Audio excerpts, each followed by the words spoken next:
Nobody told her that loving somebody could get you tied to a chair. And across the room, a woman in a red dress, swirling wine, looking at her like she's nothing. "Tell me the access code, old woman." She leans in close, or things get worse. The older woman lifts her head slowly. Her eyes are steady, her voice even steadier. "Girl, you got no idea what kind of storm you just started." And then, footsteps. The front door opens. A tall figure in a navy suit walks into that living room, briefcase in hand, and the whole room just stops. Yang Jae-yoon is home, 3 hours early. His eyes move from his wife to the wine glass to the woman tied to that chair. And in that moment, something in him shifts. The businessman disappears. The sun takes over. But here's what you don't know yet. How does the most powerful Korean mafia boss in Chicago walk into his own home and find his wife torturing the woman who raised him? To understand that, we have to go back. About 12 hours. Before we begin, click subscribe, like this video, and tell me in the comments where in the world you are watching from and what time it is over there. Your support helps us bring more wonderful stories, and trust me, you won't want to miss them. Bronzeville, Chicago. Early morning. A soul food diner tucked between a laundromat and a pawn shop. Nothing fancy, just the kind of place that smells like coffee and cornbread and somewhere your grandmother might have worked. And in that kitchen, Mama Gina, moving quietly between the sink and the prep counter, washing dishes, humming something low under her breath. To the customers who came in every morning, she was just the dishwasher, an older woman, steady, reliable, easy to overlook. Nobody asked her story. Nobody knew she once took in a young immigrant boy with nothing and raised him like her own blood. Nobody knew that boy became Yang Jae-yoon. The young waitress, Maya, 19, always running late, slipped into the kitchen and grabbed her apron. "Mama Gina, you ever get tired of this place?" Mama Gina smiled without looking up. "Baby, tired is a luxury. I got work to do." Maya laughed. "You always say that. And I'm always right." She set a clean plate on the rack and paused for just a moment. "Sometimes the best thing you can do for somebody," she said softly, "is step back and let them live their life." Maya didn't quite understand what she meant. She wasn't supposed to. That afternoon, a black SUV with tinted windows pulled up slow outside the diner. A driver in a gray suit stepped out and opened the door, but didn't get in. He walked up to the window. "Mr. Yang wants you at the house tonight, Mama." She dried her hands on a dish towel, looked at that car. Something in her gut stirred, quiet at first, then louder. She'd felt this before, years ago, before bad things happened. She got in anyway. As the car pulled away into Chicago traffic, Mama Gina watched the city skyline through the window, and she whispered, "Lord, keep that boy safe today." She didn't know yet.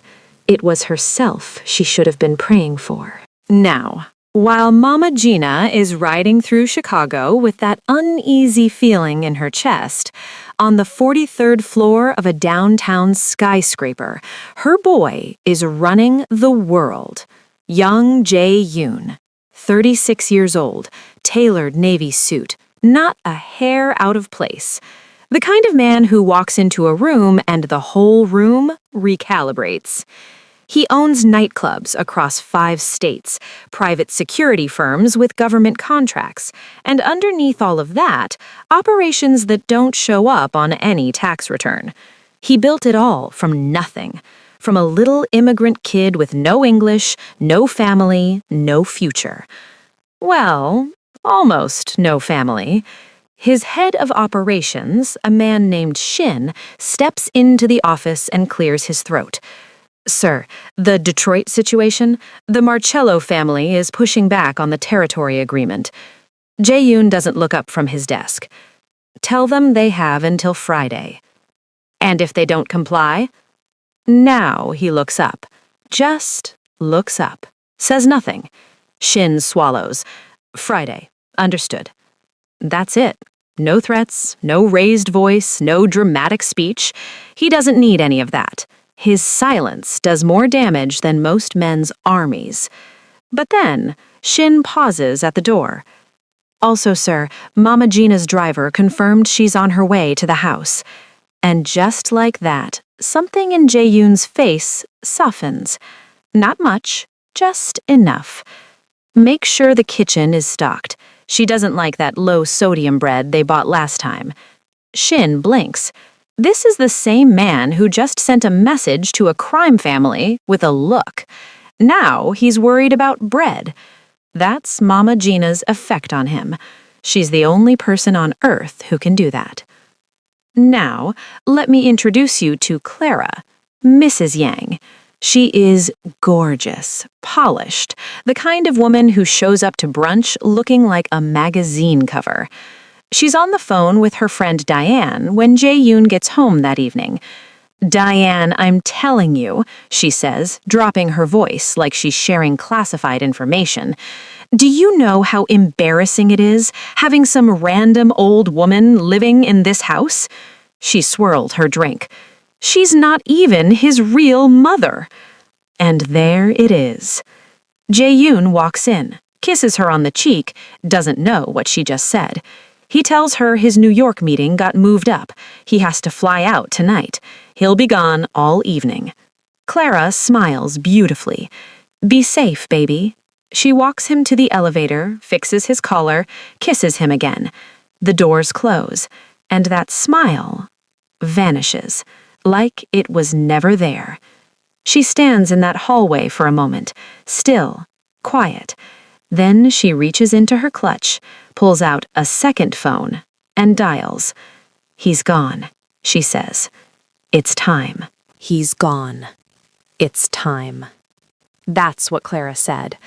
Now, let's go back to Mama Gina, because while all of that is happening, her car is pulling through the gates of the Yang mansion, and the first thing she notices is the quiet. Not peaceful quiet. Wrong quiet. The kind of quiet that makes the hairs on the back of your neck stand up and mind their own business. She steps out of the car and looks around. Marcus, the head groundskeeper who always waved at her from the garden, not there. Linda, the housekeeper who kept butterscotch candy in her apron pocket, not there either. Instead, 2 men she's never seen before stand near the front entrance.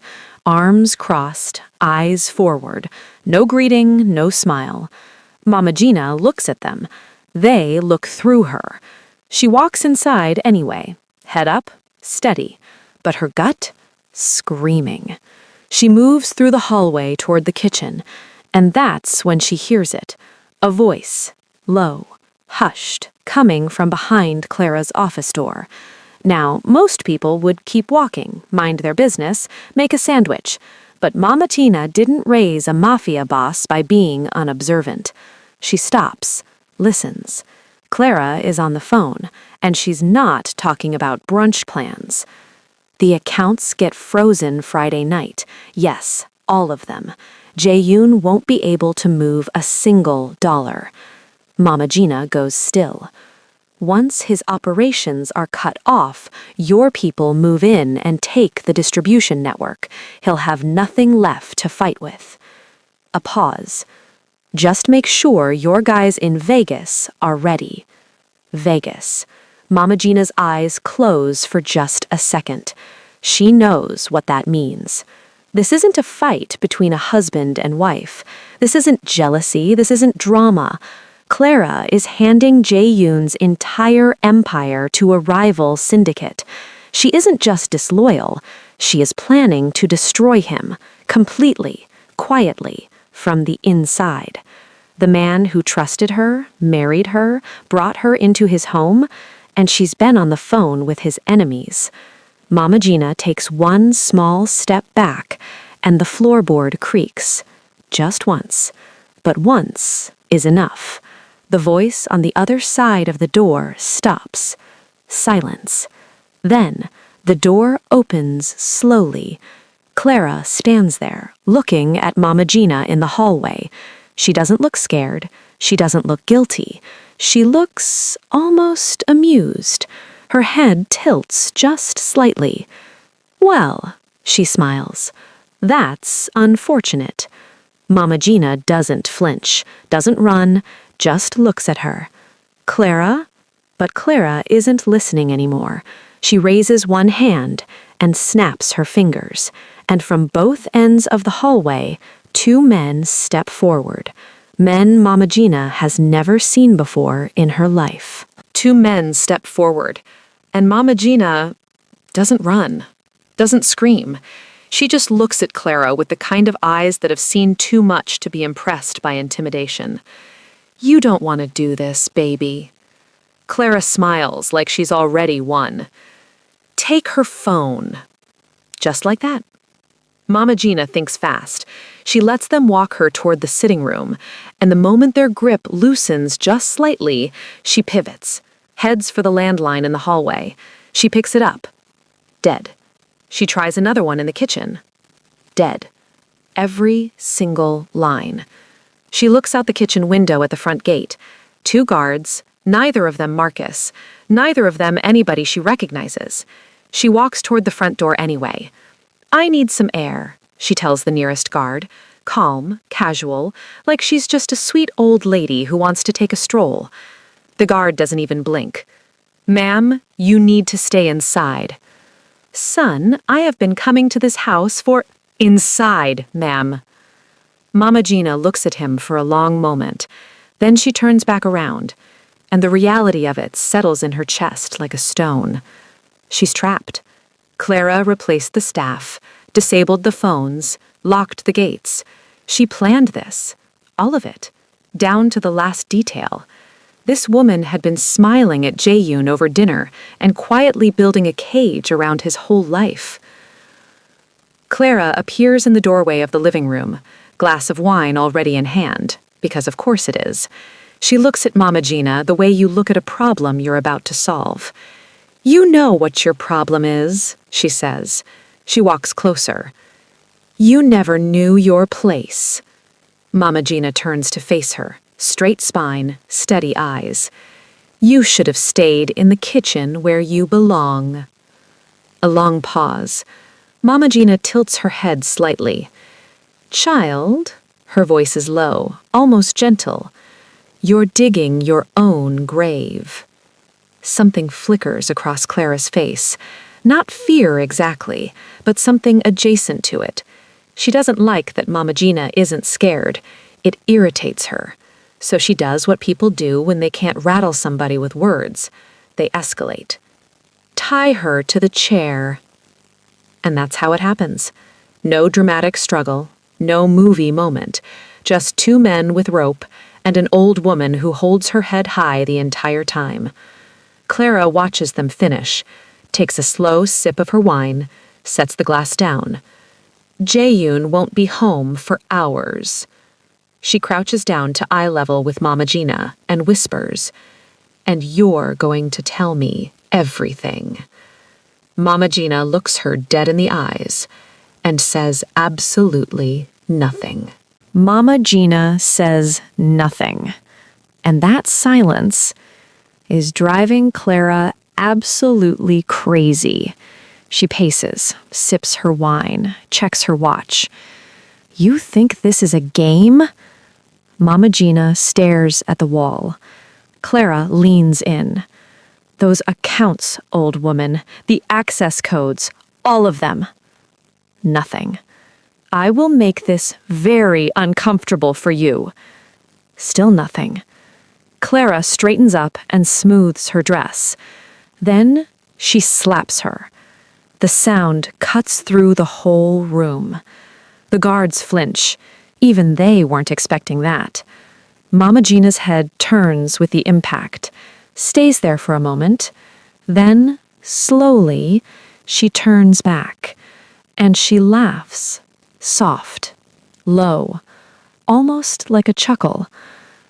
Honey. She looks up at Clara with something close to pity. You married the wrong man if you thought he was weak. Clara's jaw tightens. Meanwhile, 30,000 feet above the Midwest, Young Jae-yoon is sitting in a private jet that should be landing in New York right about now. Except it's not. It's turning around. The meeting got canceled 40 minutes ago. Last minute. No real explanation. And something about that doesn't sit right. Jae-yoon doesn't believe in coincidences. He believes in patterns. And right now, something in his pattern feels broken. He calls his head of security. No answer. He tries his house line. Nothing. He sits very still for a moment. Then, turn the plane around. His assistant blinks. Sir, the meeting tomorrow morning. Turn the plane around. Nobody argues twice. By the time the car is pulling off the highway toward the mansion, his bodyguard, Kang, is already on his phone, frowning. Sir, I'm looking at the overnight security rotation. Jae-yoon looks at him. 4 of our regular guys aren't on the log. 3 new names I don't recognize were added this afternoon. This afternoon. After he left. Jae-yoon's eyes go to the window. The city lights blur past. His face doesn't change, but something behind his eyes does. Every instinct he has, every survival muscle he built from years in rooms where one wrong move meant everything, all of it fires at once. He doesn't say a word the rest of the drive. Back at the mansion, Clara is still going. Last chance, she tells Mama Gina. Mama Gina is tired. Her wrists hurt. Her cheek stings. But she sits like a woman who has decided exactly how much she will and will not give. And then, headlights sweep across the living room wall. A car is pulling into the driveway. Clara frowns. She looks at her watch, then at the security monitor on the side table. She picks it up, looks at the screen, and the color drains from her face. The wine glass nearly slips from her hand, because on that monitor, walking through the front gate, briefcase in hand, navy suit, is young Jae-yoon, 3 hours early. Clara stares at that monitor for exactly 2 seconds. She looks like a person whose entire plan just caught fire. Then she straightens up, smooths her dress, takes a breath, and by the time the front door opens, she's smiling again. Jae-yoon steps inside. The house is quiet in that specific way that tells someone who grew up with nothing that something has gone very wrong. He walks down the hallway, turns the corner into the living room, and he sees it. All of it. At once. Mama Gina, tied to a chair, head down, ropes wrapped around her arms, her waist, the woman who used to pack his lunch and pray over him every morning, sitting there like a prisoner in his own house. His briefcase hits the floor. He doesn't even feel it leave his hand. The room goes completely silent. Even the guards seem to stop breathing. Jae-yoon's eyes move from Mama Gina to the unfamiliar faces by the door to Clara, standing there, wine glass in hand, smile fading by the second. Clara? His voice is so calm, it's terrifying. Explain. Now, if you have ever watched somebody try to lie to a person who already knows the truth, you know exactly what happens next. Clara shifts the glass to her other hand. Baby, I can explain. She came in here and she was going through your office. She attacked me. I was scared. Jae-yoon isn't looking at her face. He's looking at the ropes. They're tied with the kind of precision you don't get from a panicked woman acting in self-defense. These were tied by someone who knew what they were doing. He looks at the guards by the door. He's never seen either of them before in his life. He looks at the corner of the ceiling. The security camera is tilted upward, pointed at nothing. Someone repositioned it deliberately. Clara is still talking. He's not hearing a single word. I just came out of nowhere and I didn't know what to do, so I called for help. Everyone, he says it quietly, leave the room. His own staff moves immediately. Clara's guys hesitate. They look at each other, then at Clara. She gives the smallest nod. One of them starts to move toward the door. The other one doesn't. His hand moves to his side instead, slow, deliberate, going for what's underneath his jacket. The room freezes again. Jae-yoon watches the man's hand. Doesn't step back, doesn't flinch, doesn't blink. Because here's what Clara forgot. When you come for a man like Yang Jae-yoon in his own home, you better make sure you brought enough. And then, the first gun is drawn. The guard draws his weapon, and for one long second, nobody moves. Then the front door explodes open. 4 men pour into the hallway, Jae-yoon's real security team. Kang had made calls during the drive, just in case, because that's how this man operates. He doesn't react, he prepares. Clara's hired guard barely gets his arm up before he's against the wall. The second one doesn't even try. Smart man. Within 60 seconds, it's over. Both guards detained, zip ties, on their knees. Just like that. Clara is standing in the middle of the room looking like someone who just watched their whole chessboard get flipped over. Jae-yoon's team pulls the phones, the comms, everything. And what they find is not pretty. Call logs to a number connected to the Solare family out of Las Vegas, wire transfer setups pointed at Jae-yoon's private accounts, a timeline, a whole organized timeline. Friday night, account freeze, network takeover, all of it mapped out. Kang hands Jae-yoon the phone without a word. Jae-yoon reads it, doesn't rush, doesn't explode. He just reads. And the quieter he gets, the more dangerous the room feels. But first, he crosses the room to Mama Gina, gets down on one knee, and starts untying the ropes himself.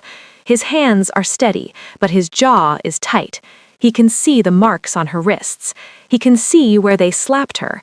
He works through the last knot and just sits there for a moment. They hurt you. His voice, for the first time in this entire story, cracks just slightly. Because of me. The whole room goes soft for just a second. Mama Gina looks at him, this powerful, feared, untouchable man, kneeling in front of her like that little immigrant boy he used to be. She reaches out and puts her hand on his face. Boy, she says it the way only a mother can. Because I raised you tougher than that. Jae-yoon closes his eyes for just a moment, takes a breath, then he stands up, and he turns around.